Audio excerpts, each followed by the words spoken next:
سلامونه د عروج خپرندوی ادارې لخوا د مال خبري څانګې ته ښه راغلاست.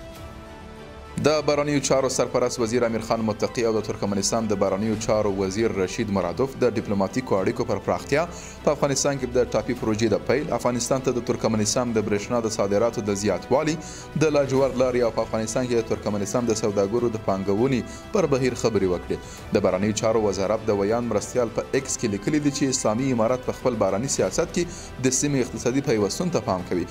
د ترکمنستان د بهرنیو چارو وزیر په دې کتنه کې وویل چې له افغانستان سره د سوداګرۍ زیاتول زموږ له لومړیتوبونو څخه دي او اشقاباد اراده لري چې افغان محصلینو ته د برېښنا، اورګاډي پټلۍ، ترانسپورت او غازو په برخو کې تحصیلي بورسونه ورکړي.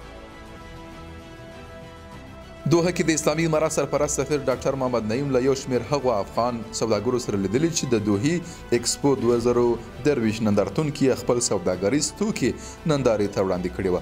افغان سوداګرو په دغه لیدنه کې د اسلامي امارت له ملاتړ څخه مننه کړې او زیاته کړې ده چې افغاني توکو په لوړه کچه د خلکو پاملرنه ځان ته راړولې ده.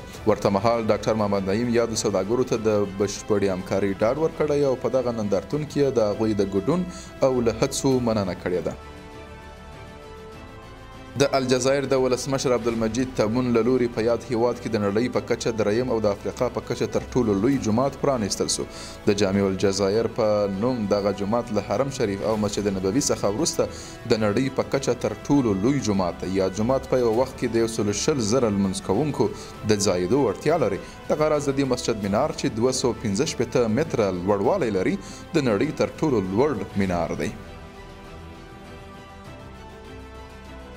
او په پای کې یو شمېر رسنیو راپور ورکړی چې صهیونیستي رژیم د 40 اسرائیلي بندیانو په بدل کې د 400 برمته سوو فلسطینیانو آزادولو او د غزې شمال ته د بې ځایه سوو بیرته تګ لپاره موافقه کړې. له بلې خوا د امریکا ولسمشر جو بایډن هم ویلي حماس او اسرائیل قطر کې د اوربند هوکړې ته نږدې سوي او هیله یې څرګنده کړې چې تر راتلونکي دوشنبې په غزه کې د اوربند پریکړه وسي. له ملتیا مو مننه.